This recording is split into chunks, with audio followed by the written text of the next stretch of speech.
Good evening. Namaste. Welcome to the webinar. Thank you so much for your love and support that we are now serving thousands of senior citizens in the 8 cities. We have partnered with major hospitals, labs, pharmacies, and ambulance services. We have collaborated with yoga centers, groceries, cabs, and home maintenance companies for all your daily needs. This single app assists you in everything to make your life comfortable. We encourage you to join our community so that you don't miss information about discounts and offers that are extended by our partners to you, and also you can make new friends and enjoy life with them. Welcome once again. I am now handing over this portal to Dr. Vijesh, who will be moderating the diabetes session. He is the interventional cardiologist, director of Seniors First. He is doing his philanthropic activities through his organization, Sheikh Heart. He is also the president of CSI Dubai chapter. Welcome, Dr. Vijesh.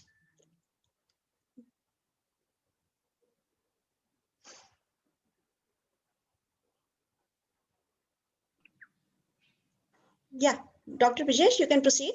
Yes, can. Thank you. Right. So thank you. आप सभी को बहुत बहुत नमस्कार. हमारा आज का programme में आप सभी का स्वागत है और हम बहुत सिंपल शब्दों में और बहुत ही हिंदी इंग्लिश मिक्स में, ताकि सबके समझ में आता रहे, उस तरह से हम लोग बातचीत करेंगे. इसको आप लेक्चर ना समझें, इसको एक बातचीत का जरिया समझें. आपके सबके दिमाग में बहुत सारे शंकाएं होती हैं अब डायबिटीज़ को लेकर, और साथ में कोविड और है, तो ये सवाल अक्सर पूछा जाता है कि क्या डायबिटिक्स को ज़्यादा प्रिकॉशन की ज़रूरत है, क्या उनको ज़्यादा रिस्क होती है. तो ऐसे बहुत सारी चीज़ें आपके दिमाग में रहती होंगी और रही होंगी. उन्हीं शंकाओं को और उन्हीं डाउट्स को थोड़ा सा एक्सप्लेन करने के लिए और साइंटिफिकली बताने के लिए, उनको मेडिकल फैक्ट्स के साथ समझाने के लिए हमने आज ये सेमिनार ऑर्गेनाइज़ की है. इसमें हमने 2 बहुत ही अच्छे सीनियर, मैं कहूँगा सुदृढ़, अपने फील्ड में सुदृढ़ प्रोफेशनल्स हैं, doctor P K. Gupta and doctor Prahlad Chawla. हमने उनको यहाँ आमंत्रित किया है आज. They are with us today और हम उनका सबसे पहले स्वागत करते हैं और उनको धन्यवाद देते हैं कि उन्होंने अपना कीमती समय निकाला और आप सबके लिए और हमारे लिए यहाँ पे वो मौजूद हुए हैं. So welcome doctor P K. Gupta and welcome doctor Chawla. हमारा प्लान ऑफ प्रेजेंटेशन 2 तरह से रहेगा.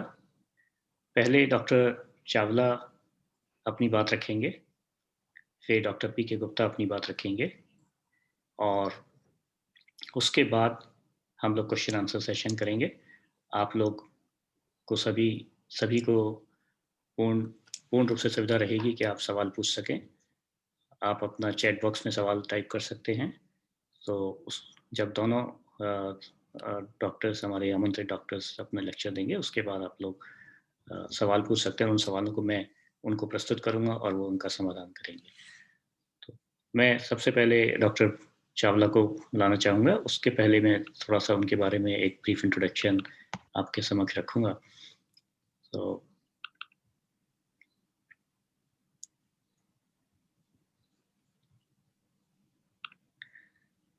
डॉक्टर प्रहलाद चावला अभी हाल में डायरेक्टर एंड हेड हैं निष्काम डायबिटीज़ सेंटर के और बहुत सीनियर डायबिटोलॉजिस्ट हैं. वो diabetes speciality clinic Yashoda municipality hospital Ghaziabad में हेड रहे हैं. Sarvodaya hospital research centre Ghaziabad में सीनियर कंसल्टेंट हैं. आप नीचे देख ही सकते हैं, उन्होंने बहुत सारे अवार्ड्स जीते हैं, फेलोशिप्स हैं उनके पास. और साथ ही में गर्व की बात है कि उन्होंने किताबें भी लिखी हैं डायबिटीज़ पे, diabetes doubts myths and resolution. फिर ब्लड प्रेशर पे लिखी है उन्होंने hypertension doubt myths and resolution. First aid पे लिखी है उन्होंने diabetes doubts myths and resolution. Commendable job doctor Chawla. और मैं आपको आमंत्रित करता हूँ. Most welcome and I am sure you will do a great presentation today for the benefits of our audience. हमारे लोगों के लिए, सभी आमंत्रित श्रोताओं के लिए आप बहुत सही समय पे आए हैं, क्योंकि कोविड भी चल रहा है इस समय, और अपनी बात सही समय से रखेंगे। Please doctor Chawla, welcome. Thank you doctor Brajesh for the kind words. आपका बहुत बहुत धन्यवाद, और मैं सभी लोगों का आभारी हूँ कि सभी लोगों ने आज ज्वाइन किया, मुझे मौका दिया इस प्लेटफॉर्म पर आप लोगों से रूबरू होने का। और जैसा कि डॉक्टर ब्रजेश ने बताया कि ये आपकी ये बहुत ही जो सीनियर फर्स्ट एक यूनिक काइंड ऑफ एक जैसे कहना है कि ये प्लेटफॉर्म है जो मुझको ये प्लेटफॉर्म दिया गया। और साथ साथ क्या से डॉक्टर ब्रजेश आपने स्लाइड शेयर आपको स्टॉप करना पड़ेगा शायद। अच्छा, हो गया मेरा हो गया, ज्वाइन हो गया, ठीक है। मेरा स्लाइड शेयर, मेरी स्लाइड विजिबल है अभी आपको? नहीं, नॉट येट सर। ओके,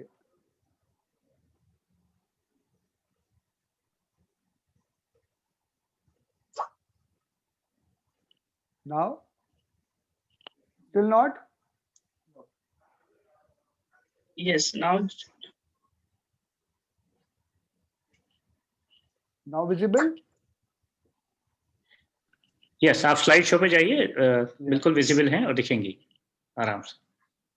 जी, आप स्लाइड शो पे जाइए। यस। तो आज जैसे डॉक्टर ब्रजेश ने आज का प्रोटोकॉल तो आपको बता ही दिया कि हम किस तरीके से करेंगे। मैं थोड़ी सी चर्चा करूंगा डायबिटीज एंड वैक्सीनेशंस पर। आप सब लोग आज जब से कोविड का पेंडेमिक हुआ है तो सभी लोग सुन रहे होंगे कि Covid Covid Covid, vaccine vaccine vaccine. शायद वैक्सीन के बारे में लोग पहले कभी इतने अवेयर नहीं रहे थे जितना इस पेंडेमिक ने हम सब लोगों को अवेयर किया कि वैक्सीन भी कोई चीज होती है। और वो सिर्फ बच्चों के लिए ही वैक्सीनेशन नहीं होता कि बच्चे पैदा होते हैं तो लोग 5 साल 10 साल तक उनको टीकाकरण कराते रहते हैं। ये वैक्सीनेशन बड़ों के लिए भी आवश्यक होता है और सभी को इसकी आवश्यकता होती है।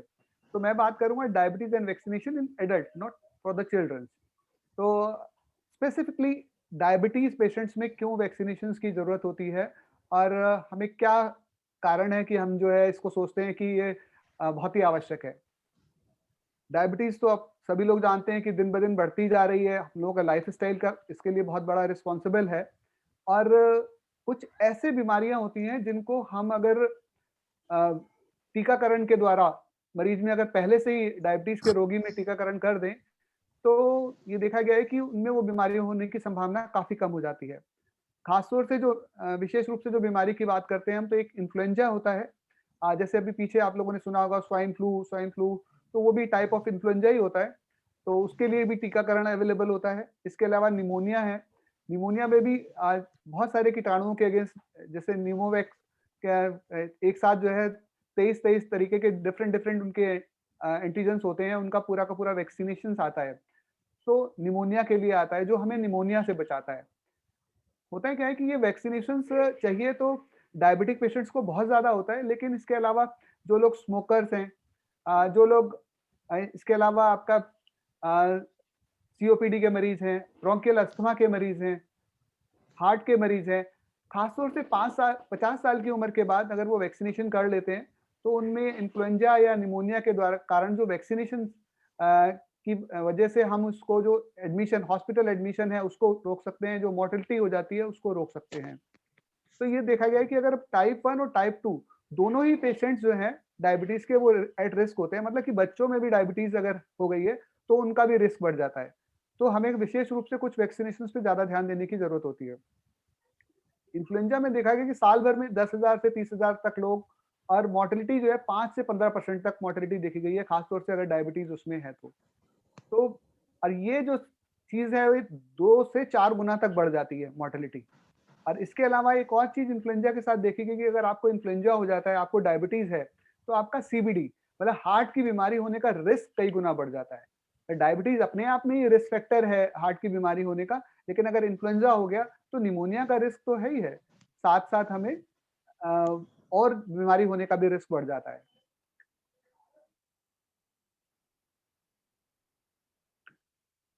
पहले हम लोग क्या करते थे डायबिटीज में कि सिर्फ कॉम्प्लिकेशंस की बात करते हैं कि हार्ट की दिक्कत हो जाएगी, आंखों की दिक्कत हो जाएगी, किडनी की दिक्कत हो जाएगी, ये सब बातें करते थे। अब लेकिन साथ साथ क्या है कि डायबिटीज में इन्फेक्शन भी बहुत हो जाते हैं, तो हमें इन्फेक्शंस को भी वैक्सीनेशन के द्वारा प्रिवेंट करना चाहिए।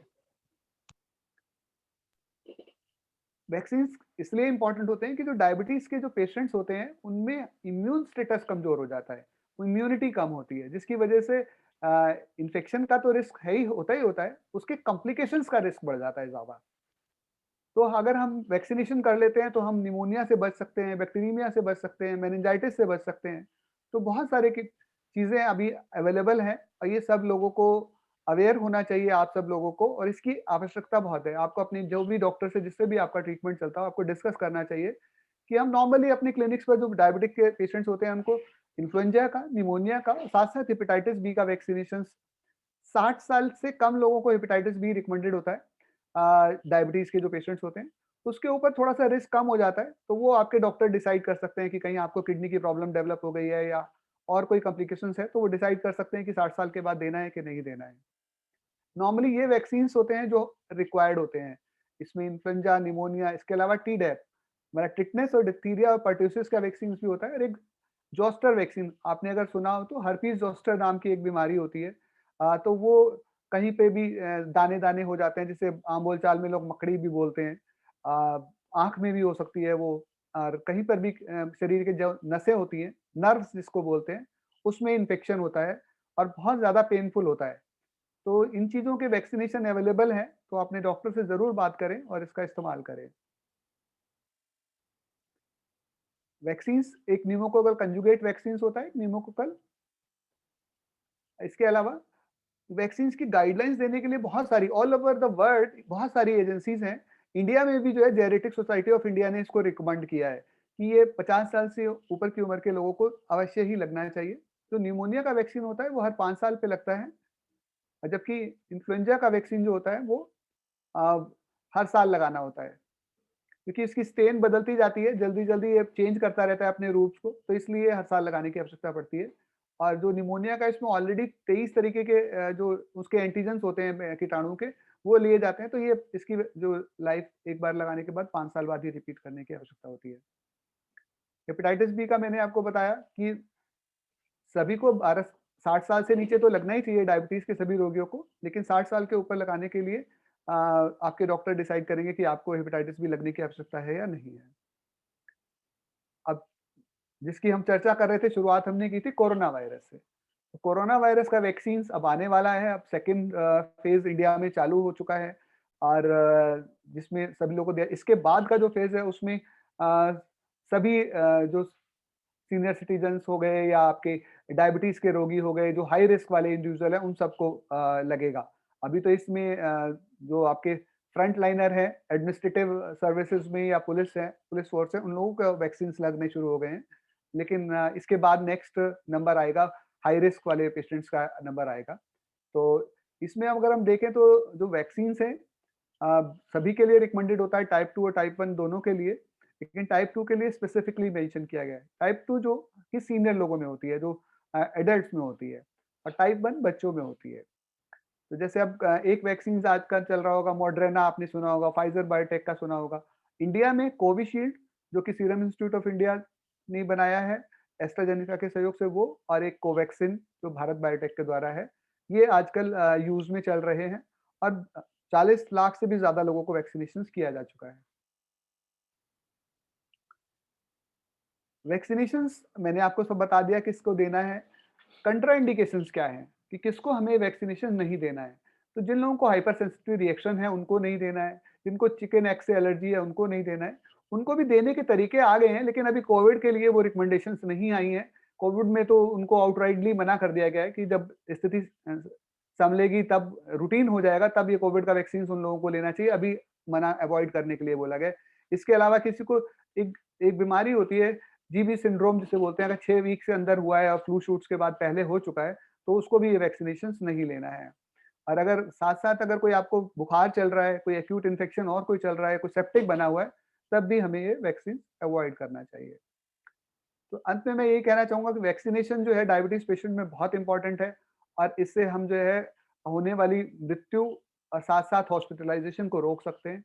इसलिए आप सब लोग वैक्सीनेशंस पर अपने अपने डॉक्टर से संपर्क करें और ये वैक्सीनेशन अवश्य कराएं। कोविड का तो जब अवेलेबल होगा तब करना है, लेकिन निमोनिया और इन्फ्लुएंजा का वैक्सीनेशन अवश्य कराएं। धन्यवाद। धन्यवाद। बहुत बहुत सिंपल और शॉर्ट में आपने अपनी बात बड़े अच्छे तरह से रखी है doctor Chawla. Very very nice presentation. तो हम आपसे सवाल जवाब करेंगे।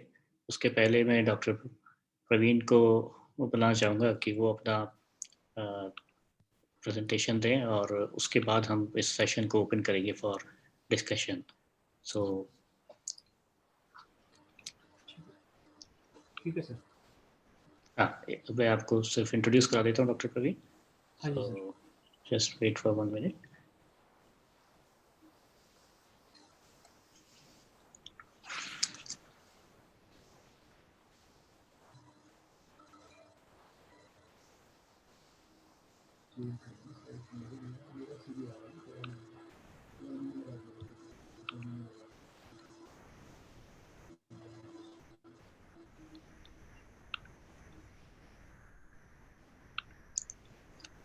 डॉक्टर प्रवीण गुप्ता जो हैं वो हमारे बहुत पुराने साथी रहे हैं और doctor Praveen is a practising diabetologist. इनको 20 इयर्स का एक्सपीरियंस है। 7 साल ये मॉरिशस में मेडिकल ऑफिस, 4 साल मेडिकल में मॉरिशस में मेडिकल ऑफिसर रहे। अभी ये गाजियाबाद में प्रैक्टिस कर रहे हैं और ये भी डायबिटीज़ स्पेशलिस्ट हैं। इन्होंने काफ़ी नाम उस एरिया में अर्न किया है, मैंने ऐसा सुना है। तो मैं वहाँ गया नहीं हूँ और मैं बहुत इच्छुक हूँ प्रवीण आपके सेंटर में आने को और देखने के लिए। तो और आपने आज यहाँ आने की हमारी इनविटेशन को स्वीकार किया और हम सब लोगों के की नॉलेज देने के लिए about diabetes you are here. तो thank you so much. I welcome you whole heartedly. So please come and present your talk. उसके बाद हम लोग इसको क्वेश्चन आंसर सेशन की तरफ ले जाएंगे। Please doctor Praveen. Thank you very much sir. Thank you very much for your kind word.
Hello sir, thank you very much kind word.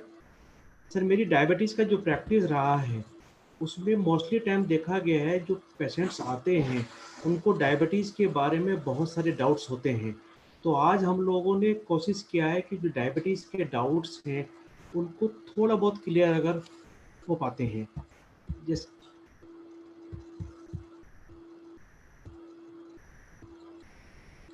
जैसे सबसे पहली वाली भ्रांति क्या है, जिनको भी हम कहते हैं कि डायबिटीज़ आपको हो गई है, उनका सबसे पहले क्वेश्चन होता है कि सर मेरी डायबिटीज़ ठीक हो पाएगी या नहीं हो पाएगी। उसका आंसर हम ये दे सकते हैं, अगर टाइप 1 डायबिटीज़ है तो टाइप 1 तो होने के बाद बिल्कुल चांस नहीं होते कि रिवर्स में उसके आने की। लेकिन अगर टाइप 2 डायबिटीज़ है और अर्ली डायबिटीज़ है, मतलब कि 5 साल के अंदर अगर डायग्नोज हुई है, तो चांस रहते हैं कि अगर लाइफस्टाइल पैटर्न हमने ठीक कर लिया है, तो वापस जाने के चांस होते हैं। जनरली जो डायबिटीज़ पाई जाती है, 5% टाइप 1 होती है, 95% टाइप 2 होती है। और टाइप 1 डायबिटीज़ का कारण मोस्टली उसका टाइप टाइप हेरिडिटरी रहता है, और टाइप 2 का जो मोस्टली कारण पाया गया है ओबेसिटी, सेकंड नंबर का एक्सरसाइज होता है, एक्सरसाइज ना करना। अगर आप अपने हाइट के अनुसार वेट ज़्यादा है तो इंसुलिन रेजिस्टेंस होने के बाद डायबिटीज अनकंट्रोल होने के चांस आपको होते हैं। टाइप 1 में तो इंसुलिन इंसुलिन बिल्कुल होती नहीं है प्रोड्यूस, तो हमें बाहर से देनी होती है। तो टाइप 1 होने के बाद तो बिल्कुल चांस नहीं है कि डायबिटीज रिवर्स हो सकती है। बट यस, टाइप 2 में अगर हम अपना लाइफस्टाइल पैटर्न चेंज होता है, जैसे कि अगर मैं बताऊं कि जो आइडियल हाइट के अनुसार वेट होना चाहिए, जैसे कि अगर 165 सेंटीमीटर का हाइट है तो 65 केजी वेट होना चाहिए। पर फॉर डायबिटिक के लिए हम चाहते हैं कि 65 का भी 90% अगर वेट रहता है, मीन्स 60 के अंदर रहता है, तो इंसुलिन रेजिस्टेंस जो हो गया है, इंसुलिन रेजिस्टेंस का मतलब क्या हुआ, इंसुलिन बन तो रहा है पर वो इस्तेमाल नहीं हो पा रहा है ड्यू टू ओबेसिटी। उस चीज़ के लिए हमें वेट कम करना है, डेली एक्सरसाइज होनी है, और अगर हमारा 3 महीने का एवरेज HbA1c 5.9 के अंदर आने लगता है तो कुछ टाइम के बाद डायबिटीज रिवर्स होने के चांस रहते हैं। लेकिन अर्ली डायबिटीज, अगर वो डायबिटीज 5 साल से ऊपर की हो गई है और डायबिटीज के कॉम्प्लिकेशन आइज पे आ गए हैं, हार्ट पे आगे, न्यूरो पे आ गए हैं, तो चांसेस कम रहते हैं। और इसमें क्या रहता है कि जैसे हाइट और वेट के अलावा BMI होता है कि हाइट वेट का एक होता है, तो वो जनरली अगर हमारा 23 के अंदर रहता है, 18 से 23 के बीच, तो डायबिटीज कंट्रोल होने के चांस रहते हैं। अब कई लोग मेरे से पूछते हैं आके कि सर चावल और चीनी बंद करने से डायबिटीज ठीक हो सकती है, तो उसका मेरा आंसर रहता है नहीं। खाली चावल चीनी बंद करने से नहीं होता है। हमारी बॉडी को कार्बोहाइड्रेट भी चाहिए, कार्बोहाइड्रेट भी चाहिए, प्रोटीन भी चाहिए, फैट भी चाहिए, और कार्बोहाइड्रेट तो एनर्जी के लिए मस्ट है।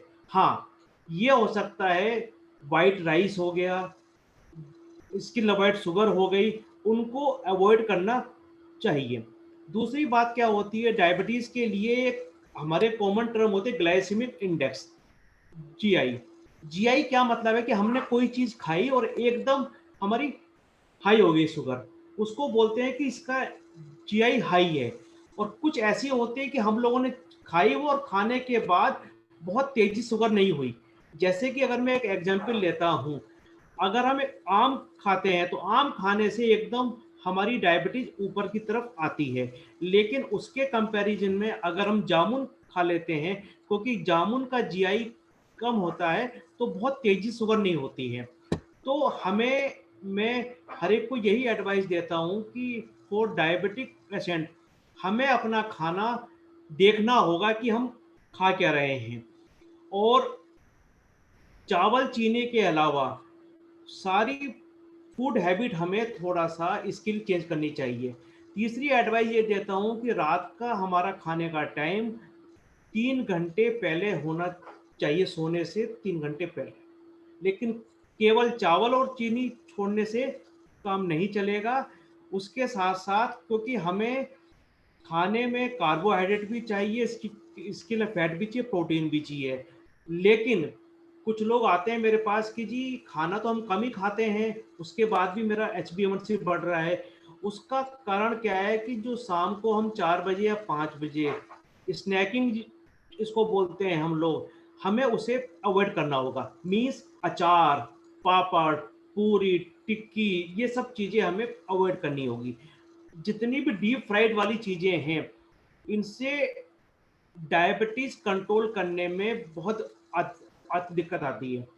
कुछ मेरे पास जैसे पेशेंट आते हैं, साउथ इंडियन आते हैं, उनका कहना ये है कि सर चावल तो हम खाएंगे खाएंगे, इसका तो कोई अल्टरनेट नहीं है। उनके लिए हम कहते हैं कि अगर चावल खाने हैं आपको खाओ, कोई दिक्कत नहीं है, लेकिन अमाउंट थोड़ी कम होनी चाहिए, मात्रा उसकी, और जितना चावल आप खा रहे हैं उसका आप डबल, दाल हो सब्जी हो उसके अंदर डाल लीजिए। इससे क्या है कि चावल का और दूसरी चीज़ का जीआई इंडेक्स काफ़ी हद तक एवरेज आ जाता है। तो जो हमारी बहुत तेज़ी से ऊपर आती है शुगर, उसमें चांस रहते हैं कि वो एवरेज रहेगा। हमें जो डायबिटीज़ में जैसे एक हम बहुत कहते हैं कि डायबिटिक पेशेंट्स को पार्टी भी नहीं करनी है और डायबिटिक पेशेंट को फास्ट भी नहीं रखना है। वी डोंट वांट एनी, ना तो हमें बहुत पीक चाहिए और हमें ना बहुत हाई शुगर चाहिए, और अब हमें क्या है ना हाई एंड लो, हमें एक एवरेज रखना है कि हमारा HbA1c कंट्रोल रहे। तीसरे नंबर की भ्रांति क्या आती है कि अगर डॉक्टर ने इंसुलिन दिया है तो आपकी वो बीमारी बहुत आगे आ चुकी है। ऐसा नहीं है। हाँ, टाइप 1 जो है हमारी डायबिटीज, उसका ट्रीटमेंट इंसुलिन ही है। लेकिन टाइप 2 में जैसे कभी कोई इन्फेक्शन हो गया, यूटीआई हो गया, टॉन्सिल क्या हो गया, कोई तकलीफ हो गया है, जैसे आजकल देखो कोविड हुआ है, तो कोविड में ड्यू टू कोविड का ट्रीटमेंट हुआ है, स्टेरॉइड दिए गए हैं, उसमें अधिकतर डायबिटिक पेशेंट की डायबिटीज हाई हो गई है। उस केस में हमने टाइम बीइंग के लिए इंसुलिन उस समय दिया, और अगर हम इंसुलिन नहीं देंगे तो डायबिटीज की वजह से, हाई डायबिटीज की, जैसे ग्लूकोज टॉक्सिसिटी उसको हम लोग कहते हैं, उसकी वजह से बॉडी के कई ऑर्गन्स के ऊपर असर अच्छा नहीं होता है। तो उस चीज को रोकने के लिए फॉर टाइम बिंग इंसुलिन हमें देना होता है। लेकिन एक बार फास्टिंग, पीपी और HbA1c कंट्रोल आने के बाद वी कैन स्टॉप इंसुलिन और ओरल टैबलेट स्टार्ट कर सकते हैं। तो ये बिल्कुल ये वाला मिथ है, क्योंकि अगर आपका फास्टिंग 300 से ऊपर जा रहा है तो ओरल टैबलेट काम नहीं हो रही है, इस समय इंसुलिन ही चाहिए। और आजकल इंसुलिन में भी बहुत चेंजेस आ गए हैं पहले के कंपैरिजन में, और आज देखें तो बहुत एडवांस इंसुलिन आ गए।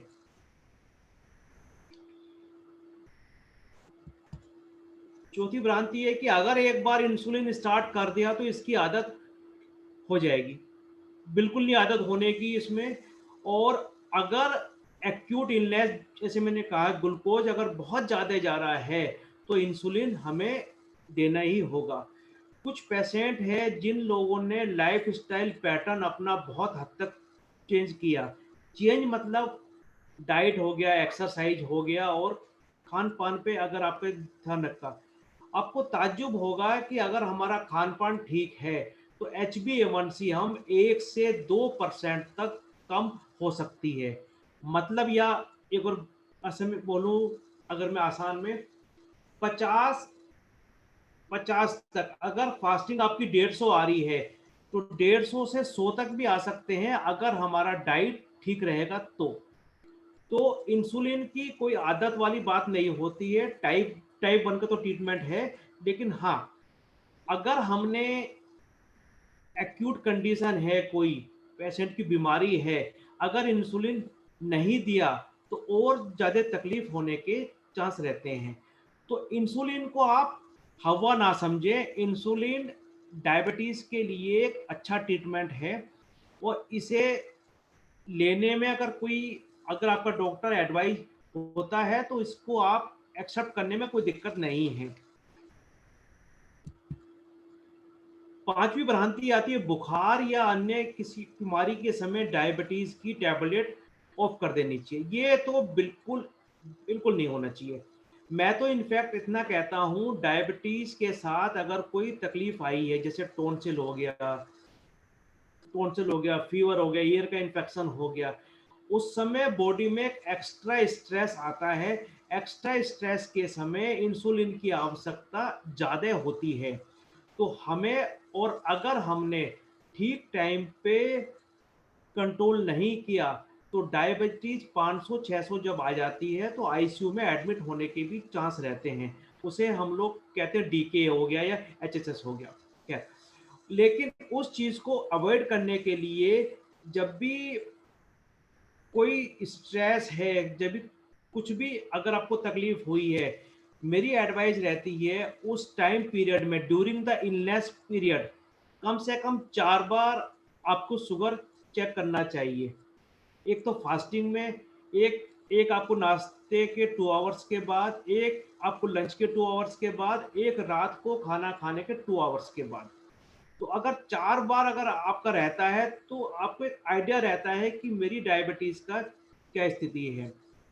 कुछ लोगों को अगर वो कहते हैं कि सर हम 4-5 बार चेक नहीं हो सकता है, तो आजकल एक इसका इंस्ट्रूमेंट आ गया सीजीएचएमएस, इसको हम कहते हैं सीजीएमएस होता है, उसको हम लोग हाथ पे लगा देते हैं, 2 वीक्स लगा रहता है वो, और वो एक बार लगने के बाद एक दिन में 80-90 बार हर 5 मिनट में चेक करता है।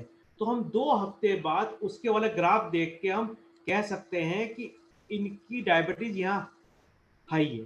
तो इसलिए एक्स्ट्रा और कभी भी हाँ, कई बार क्या होता है कि अगर कुछ आप उस उस समय इन्फेक्शन हुआ है, कुछ तकलीफ हुई है, तो कई बार लो शुगर होने के चांस रहते हैं। तब हम वो टाइम बिंग टैबलेट या इंसुलिन कुछ दिन के लिए हम लोग रोक सकते हैं, लेकिन चेक होना चाहिए रेगुलर।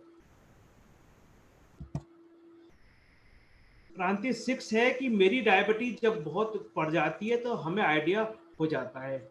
इसका आंसर मैं दूंगा कि हाँ या ना भी हो सकता है। हाँ मतलब ये है कि जनरली जब होता है, हाई शुगर होती है, बार बार प्यास लगती है, बार बार इच्छा कुछ खाने की होती है, बार बार यूरिन जाना पड़ता है, और अनइंटेंशनल वेट लॉस होता है उसमें, क्योंकि आपका यूरिन के आपके रास्ते शुगर आउट होती है। लेकिन जिनकी बहुत ओल्ड हो गई, डायबिटीज हो गई, 5-10 साल से ऊपर हो गया, उनको कई बार ये हाई के या लो के दोनों ही सिम्टम नहीं आते हैं। तो अगर आपको ये लगता है कि आप ठीक से आपको नहीं लग रहा है, सांस आपकी तेज तेज आ रही है, वीकनेस आ रही है, थोड़ा चक्कर से आ रहे हैं मुझे, उस समय बेटर रहता है कि चेक करके देख लीजिए एक बार। और अगर ये 200-250 जा रही है, तब इमीडिएटली जो भी आपके डॉक्टर हो उनसे एक बार इसके लिए आप डिस्कस करना होता है। और क्योंकि नहीं तो पता लगा कि अगर ये 600 आ गई या 500 आ गए तो आईसीयू में एडमिट होने के चांस रहते हैं। और एट लास्ट मेरा सबको यही कहना होता है कि डायबिटीज ठीक होनी है तो 3 ही पैरामीटर है उसके। नंबर 1 डाइट, दूसरे नंबर पे एक्सरसाइज, थर्ड नंबर पे हम लोग आते हैं ड्रग्स आती है। तो अगर तीनों में से कोई भी चीज, ये डायबिटीज का ट्रायंगल है, एक भी अगर आपका ठीक नहीं हुआ, डायबिटीज कंट्रोल करने में दिक्कत आती है। और सबको मैं अपने पेशेंट्स को यही बोलता हूं कि हमें डायबिटीज की टेंशन नहीं होती। मुझे डायबिटीज की वजह से जो कॉम्प्लिकेशंस आते हैं, आइस के ऊपर है, हार्ट के ऊपर है, किडनी के ऊपर, नसों के ऊपर है। और अब तो आजकल ये भी होने लगा है, जो स्टडीज आई हैं, कि अगर अनकंट्रोल्ड डायबिटीज है उससे याददाश्त भी कमजोर होती है। तो बेटर रहेगा कि अपना डायबिटीज कंट्रोल रखें। Thank you sir.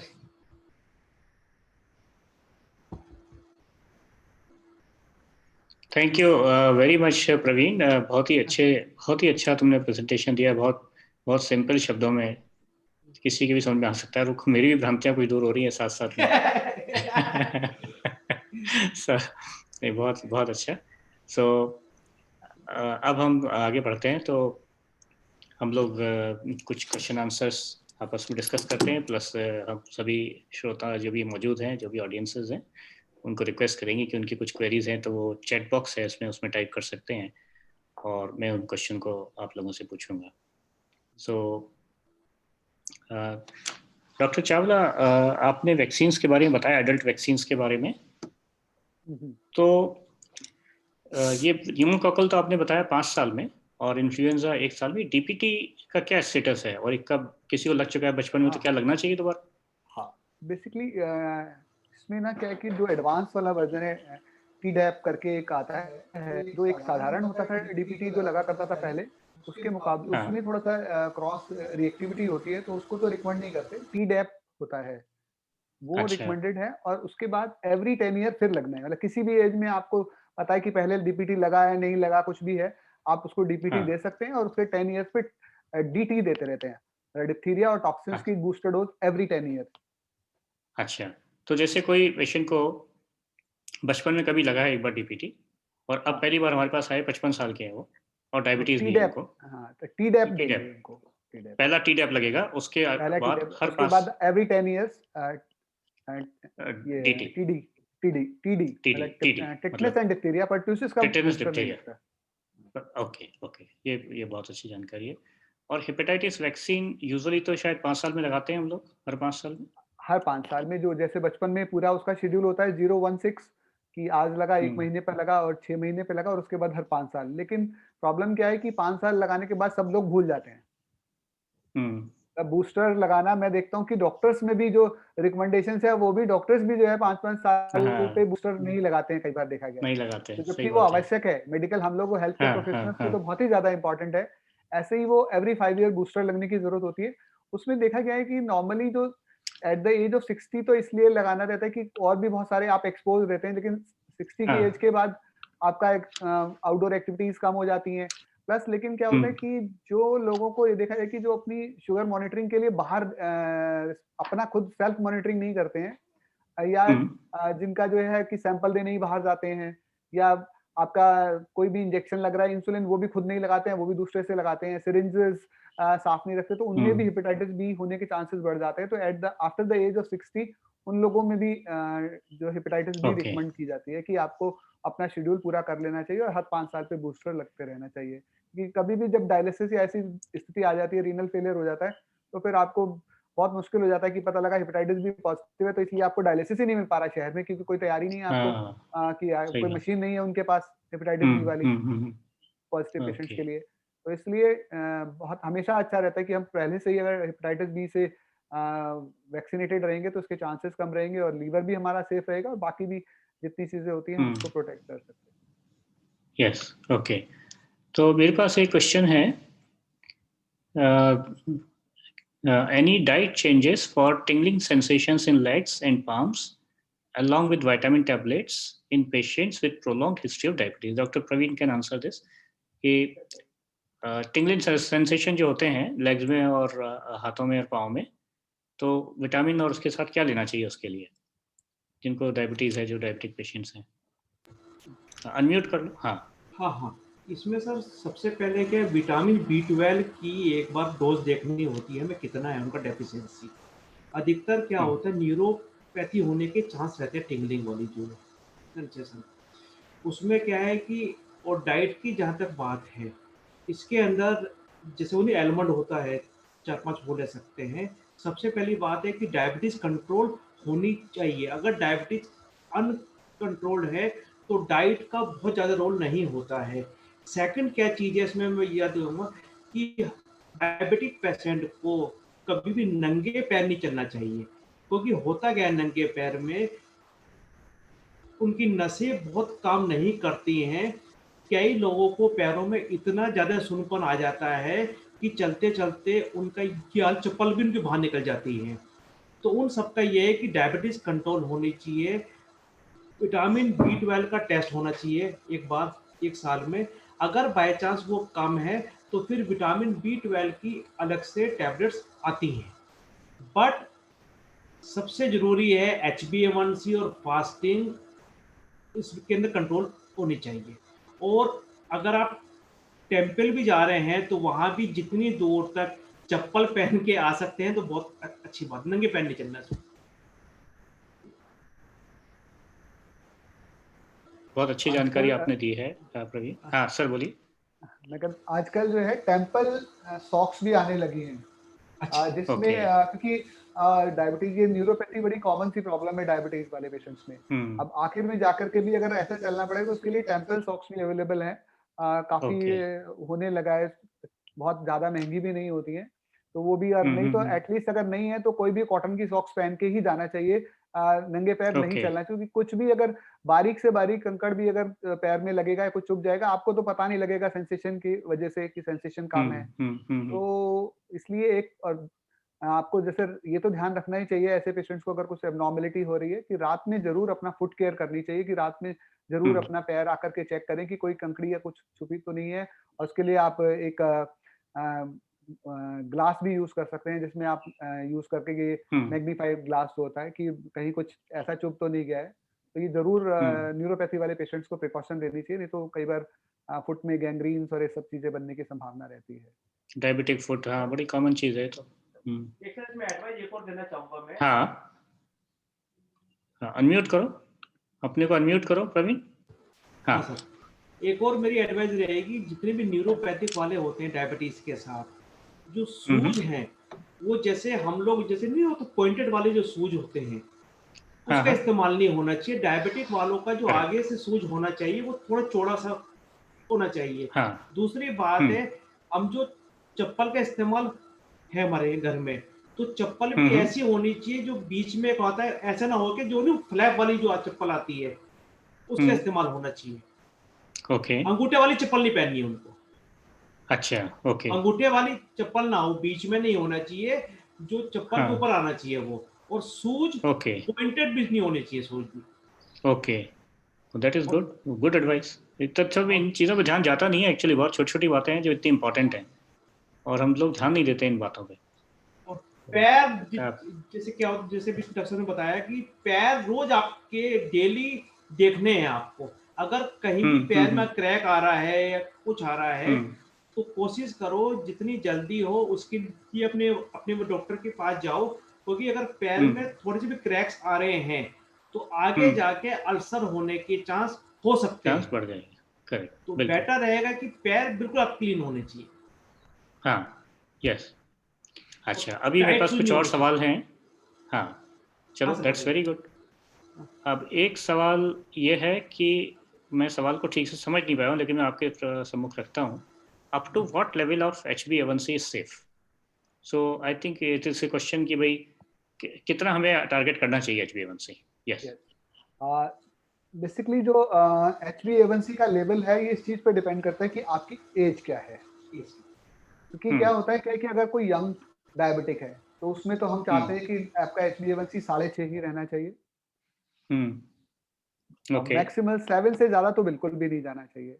लेकिन ओके अगर आपका HbA1c अगर हम बढ़ाते कब हैं, जब आप 80 साल के हैं, आप 75 साल के ओके, हैं, तो अगर हम बहुत ज्यादा टाइट कंट्रोल रखेंगे तो आपको हाइपो होने के चांसेस, हाइपोग्लाइसीमिक शुगर आपकी राइट, कम हो जाएगी, तो वो यस, चीज भी बहुत डेंजरस होती है। तो ऐसे केसेस में एक जो है ना, क्योंकि एक तो खासतौर से 75 और 80 साल में आपकी लाइफ एक्सपेक्टेंसी कम रहती है, तो हम प्रिवेंट किस चीज को करेंगे, तो इसलिए भी हम HbA1c का टारगेट अपना बढ़ा देते हैं, उसको 7.5 और समटाइम अप टू 8 भी हम लोग कर देते हैं। लेकिन for average patients it's better to keep 6.5 to 7। अच्छा, नहीं that is good, that is a good. और अगर कम हो जाए, चाहे किसी का, मान लो मैं अपने से सवाल पूछता हूँ, क्योंकि हम लोग भी डायबिटीज का ट्रीटमेंट देते हैं अपने पेशेंट्स को। अब कोई पेशेंट है, उसको दवाइयाँ चल रही हैं, बिल्कुल वो खुश है, सब कुछ अच्छा चल रहा है, उसका HbA1c 6.2 आ रहा है, क्या मुझे दवाई कम करनी चाहिए उसकी या चलने दें? बेसिकली इसमें क्या होना चाहिए, पेशेंट का हाइपोग्लाइसीमिया देखा जाना चाहिए। कभी कभी क्या ओके, होता है कि HbA1c आपने देख लिया 6.2, इट्स ओके, लेकिन अगर उसको HbA1c के साथ साथ हाइपोग्लाइसीमिया हो रहा है तो इसमें CGMS ओके, बड़ा इंपॉर्टेंट रोल प्ले करता है। तो ऐसे हाँ, पेशेंट का CGMS किया जाना चाहिए। अगर उसको हाइपो नहीं हो रहा है किसी भी समय 24 आवर्स में, तो you can continue with the same medication. लेकिन अगर उसको रात में पता लगा हाइपो हो रहा है, जो पेशेंट्स हाइपोग्लाइसेमिक अनअवेयरनेस की वजह से डायग्नोज नहीं कर पा रहा है, तो वो पेशेंट के लिए बहुत डेट्रीमेंटल, और खास तौर से कार्डियक पेशेंट के लिए तो हाइपोग्लाइसीमिया बहुत ही डेंजरस है, राइट, बिल्कुल, क्योंकि नेक्स्ट बिल्कुल, 6 मंथ में उसका जो है MI होने के चांसेस काफी बढ़ जाते हैं, अगर एक बार सीवियर हाइपोग्लाइसीमिया पेशेंट को हो जाता है। एक सर ट्रू, का एक्सपीरियंस भी तो है आपका दैट्स, वाला। हाँ, एक सर का अच्छा, हाँ, प्लीज अनम्यूट योरसेल्फ। हाँ, यस। हाँ, डॉक्टर PK गुप्ता जी कह रहे थे, एक्चुअली जैसे मेरे पेशेंट्स रहे कि रात में पूरा अच्छा सा लेकर के आए, वो HbA1c सब कुछ बढ़िया बढ़िया हो रहा था उनका, पेशेंट की दवाई बहुत सारी चल रही थी, तो मतलब कि ये समझ लीजिए ग्लिमिपाइड भी 4 mg चल रहा है, मेटफॉर्मिन भी चल रहा है, पाइरोडाजन भी चल रहा है, DPP-4 इनहिबिटर्स भी चल रहे हैं, और उनका HbA1c 6.2 आया, अभी कुछ दिन पहले की बात है। अब पेशेंट को साथ साथ एक और प्रॉब्लम हो रही थी, उसको थोड़ा सा ना चेस्ट डिस्कम्फर्ट भी होता था, तो हमने उसका CGMS किया, तो पता लगा वो तो थ्रू आउट हाइपोग्लाइसीमिया में चल रहा है। एंड अल्टीमेटली फाइनली हमने उसको सिर्फ DPP-4 इनहिबिटर एंड मेटफॉर्मिन पर ही वो पेशेंट कंट्रोल हो गया। मतलब उसको Okay. ग्लिमिप्राइड की तो जरूरत ही हाँ। नहीं थी, और अब उसका HbA1c 6.5 और 7, क्योंकि एज उसकी 65 थी, तो 6.5 एंड 7 के बीच आराम से मेंटेन कर रहा है विदाउट एनी सिम्टम्स। वो हार्ट के जो सिम्टम्स थे वो सारे उसके खत्म हो गए। तो CGMS is now it is very important modality, और वो Yes. हम लोग तो अब आजकल एक प्रोटोकॉल ही बना लिया कि हर पेशेंट में हम लोग करना चाहते हैं पेशेंट्स का, कि एक बार तो हम मैं जरूर- सवाल पे एक्चुअली आना चाह रहा था डॉक्टर चावला, और मैं डॉक्टर गुप्ता से, या आप कोई भी, ये जरा CGMS के बारे में थोड़ा और विस्तार से डिटेल में थोड़ा बता दीजिए, किस तरह से करते हैं और कितनी कॉस्ट होती है, और हाँ, मैं बताता हूँ क्या इसके फायदे नुकसान हैं। इसमें। हाँ, दिखा दो। हाँ, तो इसमें क्या है कि CGMS में क्या चीज होती है कि दो तरह के CGMS अभी तक क्या था जो इंडिया में अवेलेबल था, वो हमारे लिए जो CGMS हुआ करता था वो होता था जिसमें जी। पेशेंट को नहीं पता लगता था, वो डॉक्टर्स के पास ही रीडर रहता था।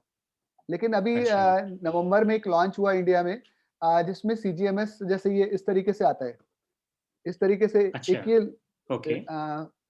देख पा रहे हैं मुझे? हाँ हाँ हाँ हाँ जी, हाँ जी, हाँ। तो ये एक इसमें इसके अंदर CGMS का सेंसर आता है, बटन के ओके। नुमा होता है, और हाँ। और ये रीडर होता है पेशेंट्स का। तो अच्छा, ठीक रीडर है। से जैसे सेंसर्स को हम लोग बाजू पे लगा देते हैं, पेशेंट्स की हाँ। बाजू पे सेंसर को लगा हाँ। दिया जाता है, और उसके बाद क्या जी। होता है, रीडर से हम उसको ब्लूटूथ डिवाइस की तरह रीड करते रहते हैं, तो इस पर रीडिंग आ जाती है। सेंसर इस तरीके से बटन की तरीका का होता है, ये सेंसर होता है, इसको हम ऐसे चिपका देते हैं उसको, अच्छा। कपड़े हटा करके क्लीन करके। और ये जो हाँ। CGMS है ये 14 डेज तक वर्क करता है, 14 दिन तक। वाटरप्रूफ होता है मतलब? वाटरप्रूफ होता है, आप स्विमिंग भी कर सकते हैं, अच्छा। मतलब इसकी जो वो है ओके, वो आधे ओके। घंटे तक इसको वाटर में सबमर्ज करके देखा गया है, तब भी इसका एडहेसिव जो है हाँ। नहीं हटता है। तो आप स्विमिंग भी कर अच्छा। सकते हैं इसको पहन करके। और ये हर 15 मिनट का शुगर रिकॉर्ड करता है ये। ओके। टोटल अगर 14 डेज में बात करें तो 1340 टाइम्स ब्लड शुगर रिकॉर्ड हो यस, जाता है यस। इसके अंदर। हाँ। तो अभी इसकी जो कॉस्ट है, हम लोग यहाँ पर जो इंडिया में हम लोग चार्ज कर रहे हैं, वो पेशेंट्स को बेसिकली जो सेंसर है, अब तो जैसे इतना अपग्रेड हो रहा है तो लोग 1 mg पर मिल भी रहा है, तो वो 2200 रुपए उसकी MRP है, और 600 रुपीज लगाने के चार्ज देते हैं। मतलब यहाँ पे इंडिया में अगर आप हाँ। 1 mg वालों को बोलेंगे तो घर पे आकर के लगा भी देते हैं आपका ओके, ओके। सेंसर आपके उस पर। और हम लोग भी यूज करते हैं, हम लोग भी 2800 चार्ज करते हैं पेशेंट से, और सेंसर के साथ। प्लस अब जो नया आया है रियल टाइम वाला, अब इसमें जो पुराना जो हम यूज कर रहे थे, इसमें क्या वो था कि इसमें ग्राफ आता है, और ये अच्छा। पेशेंट के पास रीडर नहीं होता है, ये हमारे पास ही हाँ। होता है। पेशेंट जब हमारे पास आता है तो ओके, तब हम उसको देख पाते हैं। तब आप रीड तो करते अब जो हैं, ठीक है। रियल टाइम वाला जो आ गया है, जिसमें इस तरीके से रहता है कि ये इस तरीके का रीडर रहता है, उसमें रीडिंग आ जाती है। तो आपने ओके। पेशेंट्स को जैसे ऐसे लगाया उसको, तो उसमें रीडिंग 110, 220, 170 जो भी इंस्टेंटली उस टाइम रीडिंग होगी पेशेंट्स की, वो हाथ के हाथ पता लग जाती है। तो वो थोड़ा ओके। कॉस्ट करता है, उसका MRP 5000 रुपीज है, प्लस हम लोग 500 और एक्स्ट्रा चार्ज करते हैं, लेकिन उसके लिए रीडर पेशेंट को खरीदना पड़ता है। ओके। तो रीडर की but it is cost very patient good, है ना? हाँ। हाँ बिल्कुल, it's a This very is the good, real way, yeah. One must have Yes, it, yes. and One must one have must it. have Yeah. at least. It is very good for Yes, the yes, type of yes. patient जिनको बार बार prick करना पड़ता था, दिन में हाँ। 5-6 बार 7 बार करना पड़ता था, उनके लिए तो बहुत ही अच्छा है। हाँ। लेकिन वो type 2 patients, at least one should have a one time experience for using it. Yes. तो पूरा profile wonderful. Round the clock पता लग जाता है कि क्या खाने से आपका शुगर हाँ। बढ़ता है, क्या खाने से कम हो Yes. जाता है, एक्सरसाइज करने से कितना कम हो रहा है। तो ये सारी चीजें Yes. आप अगर CGMS लगा होता है तो आप जान सकते हैं, और आप आने वाले टाइम में उससे बेटर कंट्रोल कर सकते हैं। Absolutely. और उसमें हाइपोग्लाइसीमिया के अभी थोड़ी पता चल जाएंगे, तो पता चल जाएगा कि कितना डिप हो रहा है, मिनिमम कितना बिल्कुल जा रहा है, बिल्कुल, कितना वो ही किस पता समय चल जा जाएगा, रहा है और क्यों जा रहा है। यू कैन कम क्यों टू जा नो रहा कि है। आपकी बिल्कुल। मेडिसिन इज रिस्पॉन्सिबल और आपका मील इज रिस्पॉन्सिबल। अगर आपका That's मील true. में गैप हो गया तो it means your meal is responsible. अगर आपको नाइट Correct. टाइम हो रहा है तो बिल्कुल। आपको वो पता लग जाता है। मेडिसिन, ठीक है, हमारे पास कुछ और सवाल हैं, 3-4 सवाल और हैं यस यस इसमें चैट यस बॉक्स यस में, तो यस मैं यस। आगे बढ़ता हूँ। तो एक सवाल ये है कि can genetic diabetes be prevented? So I do not know what is the meaning of genetic diabetes. और जैसे डॉक्टर प्रवीण आपने बताया था कि टाइप 1 एंड टाइप 2, तो type 1 is mostly genetic, where there is no insulin already, so you can't prevent it. And type 2, you already told that it can be prevented in the early stage up to 5 years. But in type 2, let me ask you this question differently, that what is the genetic element or genetic component in type 2 diabetes? Right? How much is it important? So Dr. Chawla, आप बताएं। Yes yes. हाँ। Basically type 2 जैसे हम कहते हैं ना कि parents से बच्चों में जाती है, जी, तो एक हेरिडिटरी वाली बात तो है ही है उसमें हाँ, डायबिटीज। ठीक है। जैसे ये हम्म, कहते हैं कि अगर एक पेरेंट्स को आपको डायबिटीज है तो आपको 50% हम्म, चांस है कि आपको डायबिटीज हो सकती है या नहीं भी हो सकती, ओके, ठीक है। ओके, लेकिन अगर दोनों पेरेंट्स को आपको डायबिटीज है तो आपको 80% चांसेस है कि आपको डायबिटीज होगी। हाँ, तो इसमें जो जेनेटिक सबसे कंपोनेंट बड़ा हो गया कंट्री ऑटोमेटिक, है ना? हाँ, हाँ, वो बेसिकली कंट्रोल उसमें जी, कंट्रीब्यूशन क्या होता है, आपका लाइफस्टाइल। अगर आपका यस, लाइफस्टाइल अच्छा है तो मे बी कि हाँ, आपके पेरेंट्स का लाइफस्टाइल बहुत खराब रहा हो और आप उनको हो गई और आपको नहीं हुई। और इसका करेक्ट, रिवर्स भी होता है कि जैसे आपके पेरेंट्स को तो डायबिटीज हुई 50 साल की उम्र में और आपको 30 साल में हो गई। अगर आपका लाइफस्टाइल खराब है तो आपको 30 साल में हो जाएगी करेक्ट, और आपका लाइफस्टाइल अच्छा है तो आपको 50 के 60 में भी नहीं होगी। तो लाइफस्टाइल बहुत इंपॉर्टेंट रोल प्ले करता है टाइप 2 डायबिटीज में।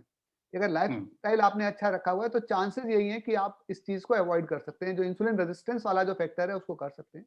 उसको लेकिन अवॉइड कर कभी-कभी होता सकते है हैं। कि आपको इन्फेक्शन की वजह से डैमेज हो गया आपका पैंक्रियाज, हाँ, आपको कोई इन्फेक्शन हो हाँ, गया, तब डेफिनिटली इस तरीके की स्थिति आ जाती है। राइट, टाइप 1 में सर ऑटो एंटीबॉडीज बन जाती है हमारे यहाँ। हाँ, टाइप 1 जो होती है ना सर, उसमें उसके हाँ, अंदर हाँ, हाँ, क्या हाँ, है कि उसके ऑटो एंटीबॉडी होती है और उसका हाँ, जो कारण है वो नहीं हमें लोग को है पता। ऑटो हाँ, वो एंटीबॉडी बनने के सही बात बाद है, इंसुलिन डेफिशिएंसी हो जाती यस, है। ट्रू। तो एक सवाल ये है कि डायबिटिक्स को फास्टिंग अलाउड है कि नहीं, क्योंकि जैसे यहाँ रमजान होता है, रमजान के दिन में हमारे मुस्लिम ब्रदर्स सिस्टर जो हैं वो फास्ट रखते हैं पूरे पूरे दिन का, और हमारे यहाँ भी नौ दुर्गे होते हैं, बहुत सारी चीज़ें होती हैं हमारे नवरात्रि के और रूटीन में वीकली फास्ट। सो क्या रिकमेंडेशन है उनके लिए? आजकल सर जैसे मैंने बताया था कि कायदे में डायबिटिक पेशेंट को फास्ट नहीं होना चाहिए, फीस्ट नहीं करना चाहिए। पर अगर कोई कहता है नहीं, अगर कोई कहता है मेरे को फास्ट करना नवरात्रि का है करना है, तो सर आजकल जो कुछ टैबलेट्स ऐसी आ गई हैं लेटेस्ट, जो हम अकॉर्डिंग टू द मील, अगर वो ओके, बाई चांस रात को खाना खा रहे हैं तो उस टैबलेट का इफेक्ट खाली आपका 10 घंटे रहता है, आपका ये रहता है ओके, 10 घंटे रहता है। वो टैबलेट्स ऐसी हैं कि अगर आप खाना खाओगे तो ही टैबलेट का इफेक्ट आएगा। खाना आपने नहीं खाया तो हाइपो में नहीं जाओगे। तो अभी ओके, डायबिटीज का मेडिकेशन काफी हद तक वो हुआ है चेंज। तो अगर ओके, अवॉइड हो सकता है तो अच्छी बात है, अगर अवॉइड नहीं होता है तो according to the fast time, तो हम लोग कोशिश ये करते हैं कि जब उनको खाना होता है उसी समय टैबलेट या इंसुलिन का इस्तेमाल किया, और जब वो 10 आवर्स की फास्टिंग पे हैं तब हम उनको कोई भी टैबलेट ऐसी ना दें जिससे उनको जिससे हाइपो हो शुगर गिरे।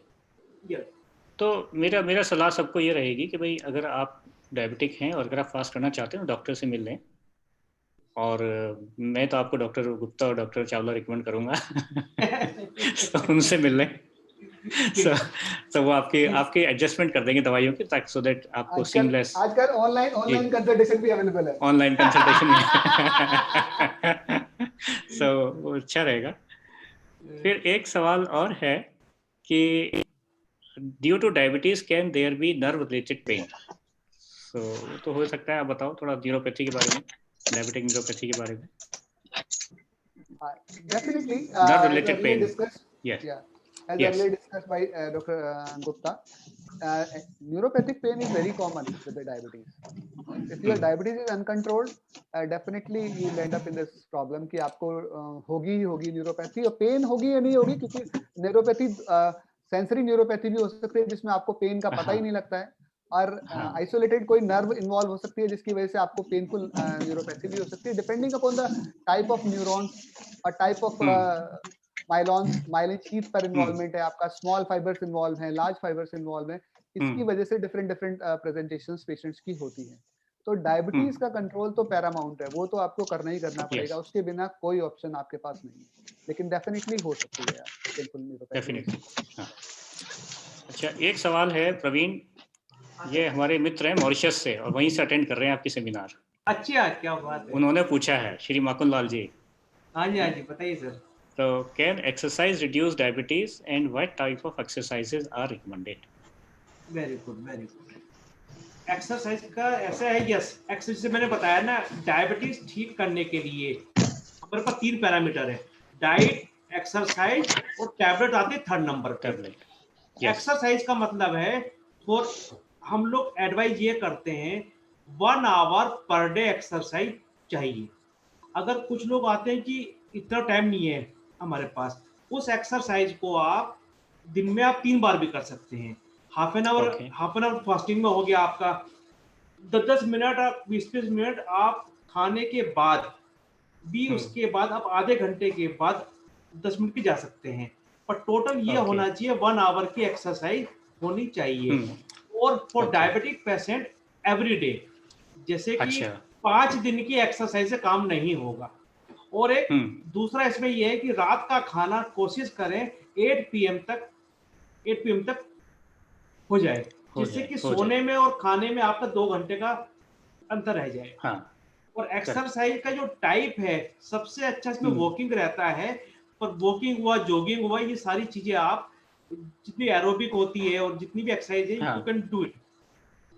वॉकिंग हो गया, साइकिलिंग हो गया, साइकिलिंग और स्विमिंग हो गया, कैन डू इट। और अभी तो कुछ हमारे पास जो योगा वाले भी आए हैं, पोस्चर आए हैं, उन 5-6 योगा होते हैं। उन वाले योगा से ये देखा गया है कि फास्टिंग और पीपी में भी अंतर आया है। कुछ ऐसे आते हैं पेशेंट कि वो कहते हैं कि वी कांट वॉक, तो अगर वॉक नहीं कर सकते तो वो लोग योगा कर सकते हैं, या जो बैठ के साइकिल होती है इस टाइप की। बट एक्सरसाइज मस्ट है, एक्सरसाइज तो करना पड़ा, बिल्कुल करना पड़ेगा। बिल्कुल। चलो, सो मैंने चैट बॉक्स के सारे क्वेश्चन कवर कर दिए। मैं एक लास्ट सवाल जरूर लेना चाहूँगा, क्योंकि हमारे साथ ऑप्थेल्मोलॉजिस्ट मौजूद हैं। How important is it to check eyes and how often? आँखों को कितना चेक होना चाहिए, कब कब होना चाहिए, और आँखों का चेक क्यों इम्पोर्टेंट है डायबिटिक्स में? मैं एक जानकारी देना चाहूंगा। जो हम लोगों का जो टेस्ट बना है ना, जो फास्टिंग पीपी जो डिसाइड हुआ है, it is only depending upon retinopathy. जब ये डिसाइड हुआ कि फास्टिंग 126 से कम होना चाहिए डायबिटीज के डायग्नोसिस के लिए, ये उससे ज्यादा है तो जो डायबिटीज है, उससे कम है तो प्री डायबिटीज है, और 110 से नीचे है तो नॉर्मल पेशेंट है। तो इसमें बेसिकली हमने जो स्टडी हुई वो रेटिनोपैथी पर ही हुई, क्योंकि उसमें जो देखा गया कि रेटिनोपैथी ही 126 से ज्यादा जब ब्लड शुगर जिन लोगों का रहा, तो उसमें पाया गया कि रेटिनोपैथी ज्यादा हो रही थी। प्री डायबिटीज स्टेज में भी रेटिनोपैथी डेवलप होती है, लेकिन 110 से नीचे में देखा गया कि रेटिनोपैथी डेवलप नहीं हो रही है। Retinopathy is always important. तो इसमें रिकमेंडेशंस ये है कि जो टाइप 2 पेशेंट्स हैं, उनको तो every year they should undergo retinopathy. आजकल तो बहुत आसान हो गया है, फंडोस्कोपी डॉक्टर्स अपने यहाँ भी रख सकते हैं अगर जो ट्रेंड है, लेकिन इसके अलावा आजकल फंडोस्कोपिक कैमराज आ गए हैं। जैसे हम लोग अपने क्लिनिक में क्या करते हैं कि हमारे यहाँ मोबाइल वैन, गाजियाबाद में एक इस तरीके का सिस्टम शुरू हुआ है, तो हमारे यहाँ मोबाइल वैन रहती है, तो हम लोग उस पर सभी ऑलमोस्ट यूनिवर्सल वो है कि जो भी पेशेंट हमारे यहाँ आएगा उसका तो फंडोस्कोपी तो होना ही होना है, और एवरी ईयर का प्रोटोकॉल है कि हर साल बाद उसका रिपीट भी होना है। और इसलिए वेरी इंपॉर्टेंट टूल। लोग many times patients at the time of diagnosis of diabetes there is retinopathy, तो मतलब उसी से डायग्नोस होता है कि डायबिटीज है। हाँ, पेशेंट को सिम्टम ही आई के सिम्टम्स हुए, उसके बाद वो ऑप्थेल्मोलॉजिस्ट के पास गया, और ऑप्थेल्मोलॉजिस्ट ने हमारे पास भेजा कि भाई इसको कंट्रोल करो, ये तो बहुत रेटिनोपैथी ऑलरेडी इतनी डेवलप हो गई है। तो retinopathy is very important for type 1 patients after the age of 5 year of diagnosis recommended है कि जब आपका 5 साल हो जाए आपको डायबिटीज को, तो उसके बाद आप हर साल करते रहेंगे। पहली बार एटलीस्ट 5 इयर्स पे जरूर होना चाहिए टाइप 1 पेशेंट्स के लिए, और टाइप 2 के लिए eight the time of diagnosis and every year. और अगर आपको रेटिनोपैथी डेवलप हो गई है तो it may be depending upon the type of retinopathy 6 monthly या क्वार्टरली भी आपको मॉनिटर करने की जरूरत है। बिल्कुल सही doctor Prahlad. Yeah this is what we recommend also.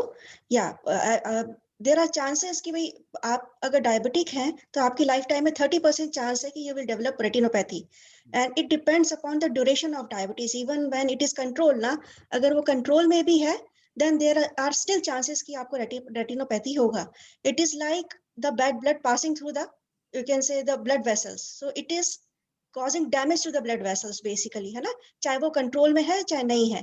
अगर वो कंट्रोल में नहीं है sugar, then you can have retinopathy earlier than the suggested timings by Dr. Prahlad, before 5 years also and before 1 year in type 2. So you have to get your eyes tested regularly, है ना, regularly eye का checkup होना चाहिए. First checkup for type 1 is after 5 years, as Dr. Prahlad just said, and in type 2 at the time of diagnosis. It should be done, है ना. उसके बाद depending upon the status of your eye, अगर आपको retinopathy उस समय नहीं है तो once a year checkup is enough. अगर हमें changes लग रहे हैं retina में, then 6 monthly, and if they are severe changes, then maybe we can say 3 monthly. है ना. तो जनरली क्या होता है, डायबिटिक्स दे फील कि भाई शुगर कंट्रोल हो गया तो सब सही हो गया. So the problem आई में क्या होती है कि if your center of the retina is affected, then only you will know कि भाई रेटिनोपैथी हो गई है, हमें नहीं दिख रहा है, तो we will go and consult the doctor. But changes can happen in periphery without you being aware, है ना. पेरिफेरी में अगर चेंजेस हुए तो आपको पता भी नहीं चलेगा कि रेटिनोपैथी सेट इन हो गया है, unless you consult the ophthalmologist, है ना. So it is always advisable कि आपको भले ही सही दिख रहा हो, you should be checking yourself with ophthalmologist at the regular intervals. Anna, this is Okay. the best advice that we can give today, and apart from the other checkups that are regularly required for diabetics. Okay. Thank you so much, Dr. Prahlad, Dr. P.K. Gupta, Dr. Brajesh. Thank you very much. Thank you so much for the wonderful presentation and helping out our seniors and our friends with their great questions. Anna, Dr. Mitra, you want to say something? So, first of all, I will say many thanks to both the panelist doctors. It is very easy to present a talk from a doctor to doctor. It's very difficult to present a talk from doctor to the general people. और जिस तरह से आपने इतने simple शब्दों में अपने talk को रखा है, वो ज़्यादा मुश्किल काम है. डॉक्टर को डॉक्टर पढ़ाना बहुत आसान काम है. तो आपने बहुत अच्छे से इस सेमिनार को कंडक्ट किया है. हम लोग बहुत ही आभारी हैं आपके, और आप आए, आपने समय निकाला, इतने अच्छे से प्रेजेंट किया, और हमारे ऑडियंस भी बहुत अटेंटिव थे और उन्होंने बहुत एंजॉय किया होगा ज़रूर, क्योंकि काफ़ी क्वेश्चंस पूछे हैं. समय के दबाव के कारण 1-2 क्वेश्चन रहते हैं, वो भी मैं प्रेजेंट नहीं कर पा रहा हूँ फाइनली, तो वो अलग से आंसर किए जा सकते हैं. So आप लोगों को बहुत धन्यवाद. Last words, I will invite Dr. Mamta to say the final vote of thanks and conclude this seminar. Thank you so much. Thank you so much, all of you, for joining this session. We are regularly doing these seminars, so I would request all our attendees to join our Senior First portal and Senior First community. है ना, तो अच्छा रहता है उसमें. We will keep updating you about our recent announcements, our discounts, our offers, and even about our webinars. है ना, if you connect with the community ना, so all our seniors can interact with each other, can help out each other when required. है ना, तो अच्छा रहता है कि आप नए फ्रेंड्स बनाएं इस उम्र में, एंजॉय करें अपने रिटायरमेंट को, है ना, और खूब सारी शॉपिंग करें, अपनी हेल्थ का ध्यान रखें. सो हम सारे ऑफर्स लेके आते हैं, हमने पार्टनरशिप्स करी हुई है हॉस्पिटल्स से, पैथ लैब से, है ना, अपने फार्मेसी से, इवन 1mg से भी, as you said. So they are our partners, so you can order your these blood sugar, these instruments and all from that portal, and you will get great discounts, है ना, on each shop. Generally अपने portal पे वो first time ही देते हैं, पर through us if you will order each time they will give you discount, है ना. सो हमने इस तरह से उनके साथ पार्टनरशिप किया है, so that you get benefited. ठीक है, तो आप कोशिश करिए कि आप हमारे पोर्टल पर रजिस्टर करिए, है ना, कम्युनिटी में ज्वाइन करिए, and interact with each other and take benefit of the work that we are doing for you. Thank you so much. Thank you so much for attending our webinar today. Thank you very much. Thank you so much. See Thank you you. next Thank you. time. Yes, Dr. Thank Prahlad. you.